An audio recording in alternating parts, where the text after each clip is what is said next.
Welcome to another news episode of PWCI This Week. Today's episode we will dub the Crimey file. We've got multiple topics to cover tonight, including a major update on the Michael Elgin case. But first, the disclaimer. The views expressed by Mad Conservative Crime Fighter are solely his own and do not necessarily reflect the views of friends, family, colleagues, co-workers, wrestlers, or any wrestling organization. Is Dreamwave Wrestling about to reopen? Speculation and rumors started flying when the Facebook page changed its profile picture to the Dreamwave logo.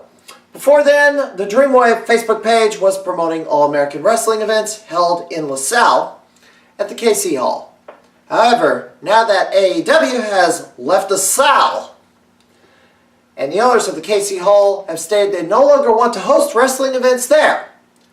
All this means to me is that the Dreamwave Facebook page is no longer promoting AEW events.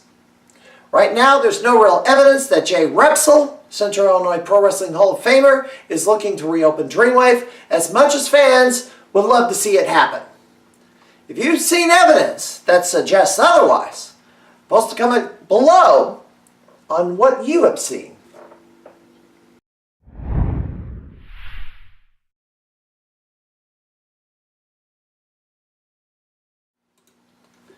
Sean Sims made a negotiated plea of guilty to domestic battery and was given a 1-year suspended sentence, $750 fine, and must subject himself to a drug and alcoholism treatment program.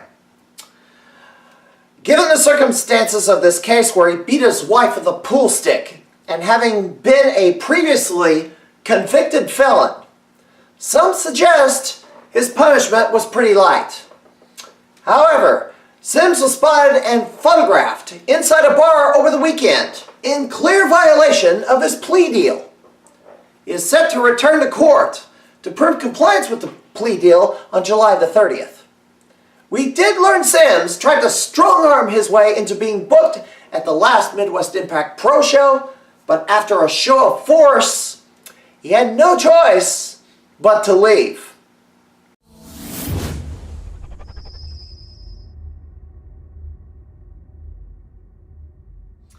Kevin Lee Davidson from the same 0-1 event where we witnessed Orion Creed break his arm after flipping upside down, going over the top rope before crashing to the floor in a Royal Rumble, also went down with an injury.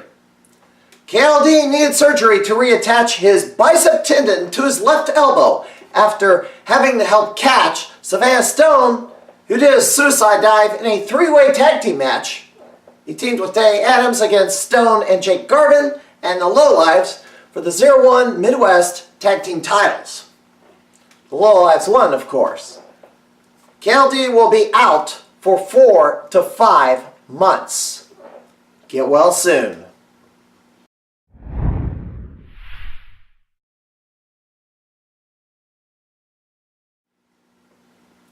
And now, in our profile segment, recently I had a chance to talk with another rookie in the wrestling business. We introduce Sophie King.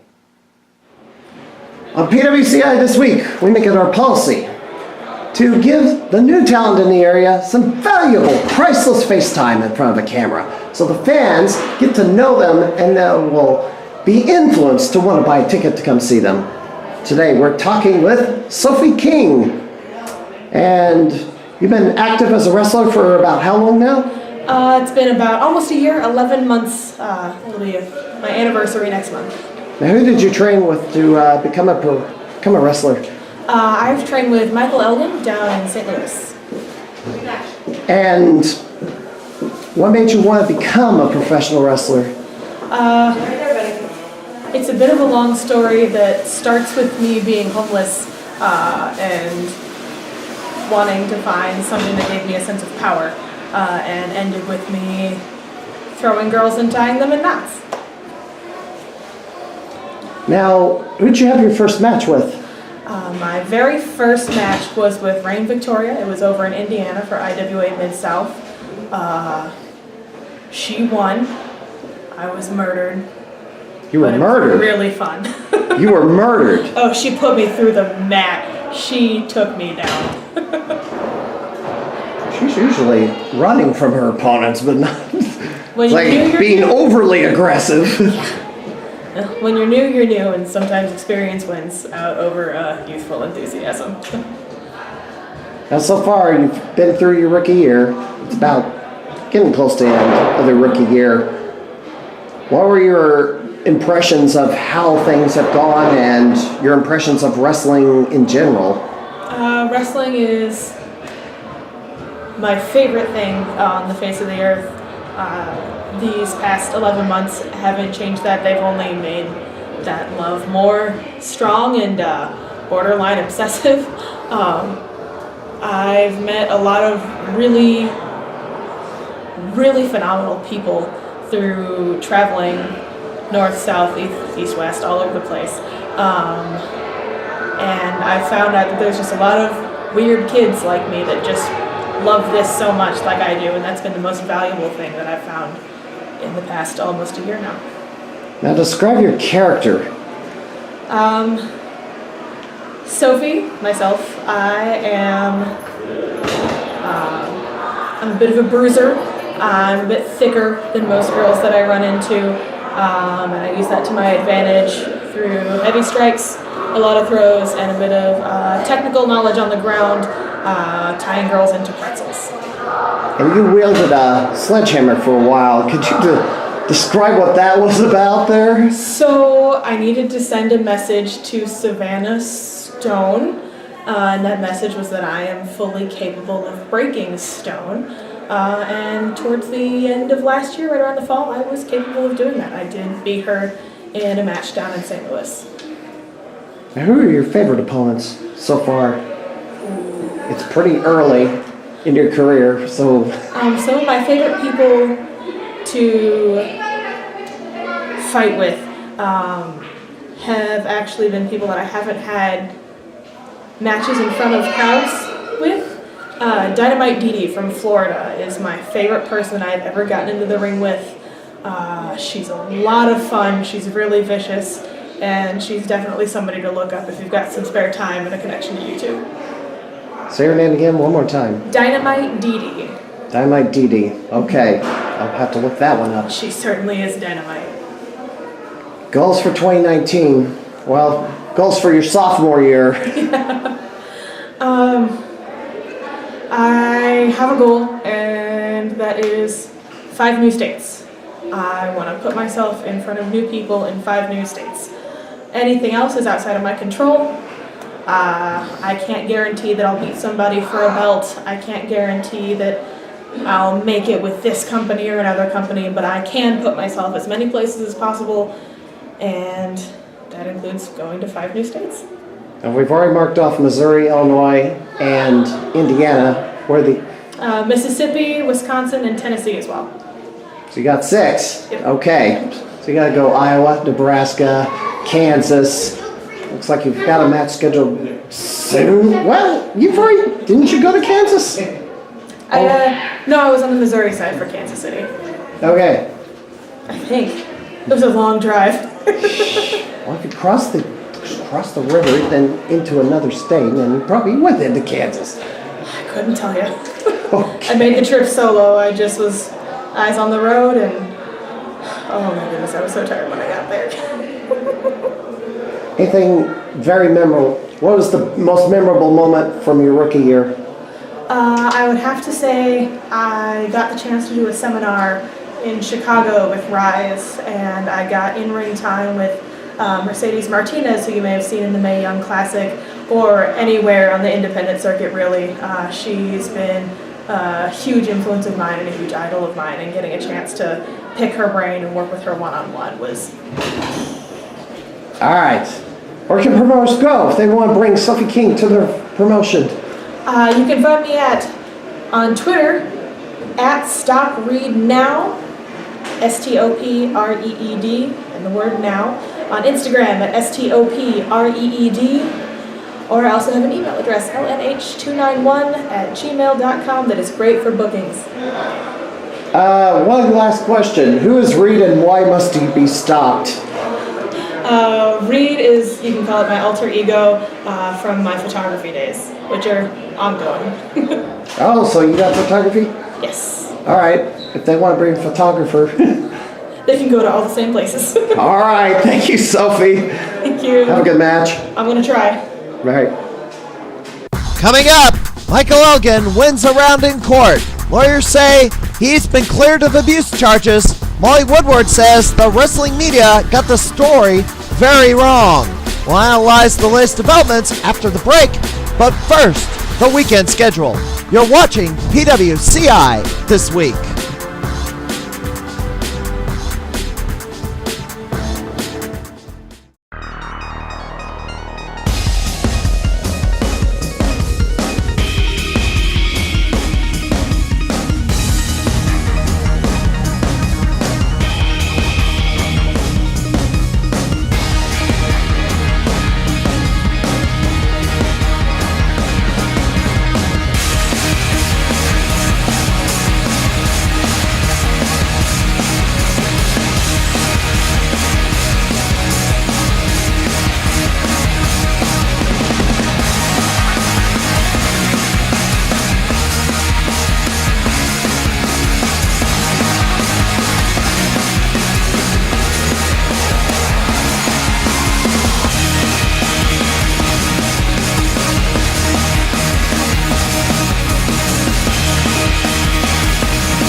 Every week, after you watch this program, tune in for action, news and interviews from the local independent pro wrestling scene on Professional Wrestling Central Illinois this week on YouTube by going to tiny.cc PWCI. That's PWCI this week on YouTube. Go to tiny.cc PWCI. Don't miss it. Professional wrestling, entertaining action that attracts a crowd and provides excitement at a fair or festival. The right promotion will have professionally trained talent with professional grade ring gear and equipment. Fairgoers will want to see more of them and attend ticketed events in the area. Bring in the wrong promotion, not vetting their credentials, you could wind up with an embarrassing disaster. The talent may have no ring gear, little or no professional training, aren't family friendly, and perform so poorly you wish they'd return to the backyard they came from. Burned organizers won't chance bringing in pro wrestling ever again, shutting out legitimate promoters. And the fairgoers, if they want to see professional wrestling, will only go to WWE events. If you want live professional wrestling at your fair festival, don't get burned. Check their credentials before you book. A public service announcement from the St. Louis wrestling community. Visit our website, stlwrestling.livejournal.com.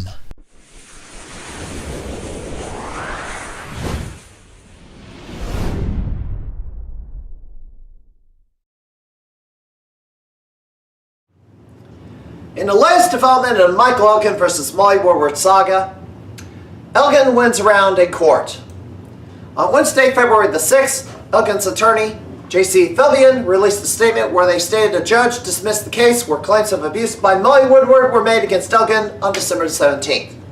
This had to do with an ex parte order of protection. It was not about the lawsuit Elgin filed against Woodward. Now, there's been a lot of confusion over this news, and Woodward herself called the statement extremely misleading. So allow me to make sense of it all. Here is what we've learned. The ex parte order was a separate case apart from the lawsuit. But if you searched on the name, it would not come up. You had to have the actual case number. Molly Woodward filed it anonymously and without representation on July the 13th. In August, for the first time in this case where she had any legal representation, Though we don't know for sure if it was pro bono, court-appointed, or hired, though it appears it was legal aid for a women's shelter. The lawyer, of whom we've reached out to for comment, but so far have received no response, is attorney Catherine Wesling.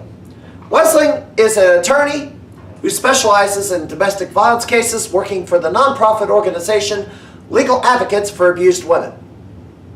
The ex parte order was in response to social media users attacking Woodward, which is ironic considering Woodward used social media to go after Michael Elgin as a court of public opinion instead of the courts. Woodward alleged that the people on social media, namely the Llama of Truth and colleagues, were directly linked to Elgin and were operating on marching orders, so to speak. The judge didn't agree on the presented evidence being sufficient, and Molly expressed frustration over the difficulty of linking the threats back to Elgin due to the anonymity of the online harassment. Of course, Llama of Truth came out of the shadows and identified herself very recently, so that is actually true. She's not linked to Elgin. After the press release was issued online, wrestling news sites had the headline that Elgin was cleared of the abuse charges. Molly Woodward called for retraction, saying the court did not rule on whether she was untruthful or that she was experiencing the harassment, threats, or abuse. She called it Elgin's big win, whereas lawyers twisted and manipulated the verdict to say the courts declared there was no abuse. Now, originally I was going to state that she was correct, saying the court didn't rule on the abuse charges. However, after listening to a video, I changed my mind on that. I want to point to an interview done by Llama of Truth where Michael Elgin speaks publicly about the case for the first time. That is linked below for our YouTube viewers, and I recommend listening to the whole thing. Elgin contradicts Molly's statement, stating his legal team had a full dossier of evidence to present to the court to counter claims Woodward made, such as the claim she had a long relationship with Elgin. The court didn't accept the evidence Woodward presented, but accepted much of Elgin's evidence, and the judge questioned why she was even here. At that point, it was said that she had a panic attack, and the court was suspended. The reason why the dismissal was held for over a month was due to how the hearing ended, with the judge concerned with by making no judgment on her health, but ruled there was no claims to a relationship, abuse, or harassment, and dismissed it. We hope Llama can get her hands on the court transcript of the hearing. Now, the litigation against Elgin is done. The defamation lawsuit will revisit the claims. Ms. Woodward has been given her 5th notice to appear for a deposition. What happened in the ex parte hearing gives us a window as to why she's been avoiding it. She knows she's in real trouble here, but trying desperately to keep up appearances in public, claiming firm ground, as she stands in quicksand. She still does not have a lawyer for the lawsuit. It appears Catherine Wesling will not be representing her any further. Considering how much trouble Ms. Woodward had with the lawyer helping her, I cannot see how she can represent herself and be her own lawyer. Further disturbing is hearing other women with more legitimate claims having difficulty getting attorneys in which her claim took away from.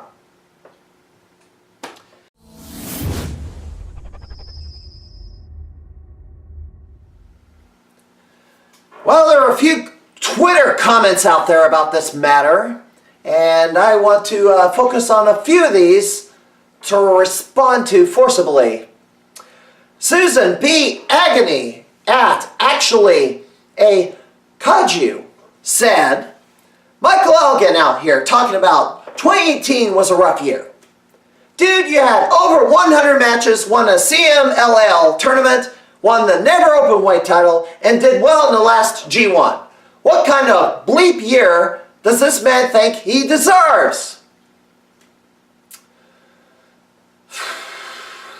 Listen, Miss Rhiannon, when you have a major disruption in your personal life based on a false accusation where you're dealing with a social media lynch mob who doesn't give a crap what the truth is, that puts a marriage with a young child in jeopardy, your career's disrupted with promotions being forced to cancel you out due to fan backlash and drama, you can describe to me what a great year that is.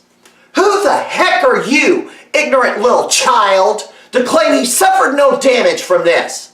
He was able to do the things you listed because Miss Woodward was shown with actual evidence to be a bald-faced liar. And the foreign promotions seem to care more about facts than you do. What work remains is talking with promoters who are afraid of what the public thinks if they bring in Elgin or even Sean Orleans. Which leads me to my next Twitter comment. Jaden Fitzherbert at Jaden Fitz had a number of very ignorant tweets. The first where she says, one of my local wrestling promotions is having a standing A tournament for the best wrestler in Canada. And just announced that Michael Elgin is the second competitor. I've never had my enthusiasm for a show disappear so fast. Now this would be Ultimate Championship Wrestling in Canada. Now if they were convinced the story was bogus, she then went after another Twitter user who was asking who these assaulters were to share them. If you want to protect others so badly, you could, tell folks yourself. Mo is under absolutely no obligation to make people aware of who assaulted her. If you are so concerned, then do it yourself. Jaden, you just gave us the exact reason why. What Mo claims over only 7 out of every 1,000 sexual assault incidents results in a criminal conviction. That right there, you just solved it for us. Lack of cooperation. This is why Mo's roommate is still out there, free to sexually assault someone else with impunity. And by the way, you and your buddies, vicious verbal thrashing you did to Not Shelby, who is a sexual assault survivor herself for simply wanting to ask a question, was way out of line. You owe her a public apology. That was despicable, what you did. Now, Woodward also responded to the same person about why the focus was taken off Sean Orleans, saying the following. Are you bleep stupid? I got what I needed with him. He's gone. I don't have to look at him or think about him anymore. That's what I need. I'm not keeping the focus on Elgin. I'm being bleeping sued by him. That was his choice. This lawsuit has literally destroyed my life. Molly, you destroyed your life making a number of bad decisions, and pretty reckless ones too. And your bad, reckless decisions harmed or angered others. And you act as if you can do it with impunity. And you may still end up in jail for perjury. You lied when you said you got what you needed and were done with Orleans. It's surprising it took you 6 months to notice he was wrestling for Pinfall Wrestling Association and to start complaining about it. But also, he is ready to testify against you in the lawsuit. You might want to think about that. One more idiotic tweet from Woodward. I was just notified that my attacker was wrestling again. He's being allowed around women. So, for safety, a wrestler by the name of Sean Orleans tried to rape me on March 22nd, 2017. He admitted to it by a text. Do not hire him. Do not allow him around other women. You shouldn't be allowed to be around other men, Molly. I will not allow you admission to any events because of your conduct around other wrestlers, to which their girlfriends or wives have had to use physical confrontation to force you to back off. One of which, Sue Young, has even threatened to show up at your front door, which may still happen, since she's coming to St. Louis in a few weeks. I hope you got your hotel reservation ready, because she's still angry at you. And by the way, I'm planning to go see her perform. Another tweet I need to focus on, Sean Ross Sapp. of Fightful.com. I want to apologize for posting the rather incomplete nature of the Elgin situation yesterday on my Twitter. I shouldn't have done that, and thanks to those who pointed it out. I will do better for all of you, myself, and the subjects we cover. Yeah, about that. You certainly have a problem painting a full picture in either direction. This is why we have such a problem with the press in general. Now, I've read a number of tweets and the display of abject ignorance and how devoid people are of the facts is pathetic. Let me name some of these nut jobs. Double M at Babyface Mick. Big Poppa Toot at FRZZ. They're not even from this area. They're from random places far away from here. They have no idea what they're talking about. And this is why the lawsuit was needed. Because when the day comes when Ms. Woodward has to defend herself on the witness stand under penalty of perjury, which, by the way, she's already shown to have lied on her legal findings, these folks are going to be shell-shocked. Of course, the human toxic waste dump known as Twitter, which should have been deplatformed a million times over for things they have allowed to go on that site. Think due process should be a thing of the past, and justice should stop at the accusation. Maybe they'll think differently when they have to empty everything out of their bank accounts and pay restitution by order of a judge as punishment for getting their information wrong, such as the people who wrongly went after the Covington students in the encounter with Nathan Phillips that I hope are made examples of. The problem with lying is you have to keep track of every lie you tell because eventually you'll contradict yourself. It's much easier to tell the truth. Speaking of Michael Elgin, he'll be at Pro Wrestling Force this Sunday in a big 6-man tag in Riverton at Riverton Middle School with a 3 p.m. start time. I shall be there. And that'll do it for this edition of PWCI This Week. You can leave a comment below if you disagree with anything I stated on this or prior programs, and I'll answer them on the air. Also, please subscribe to my channel if you're watching this on YouTube, as there is a new video every week. Until next time, support your local independent promotion and be sure to read the St. Louis wrestling community at stowrestling.livejournal.com. I'm the mad conservative crime fighter, and the spin is making me dizzy.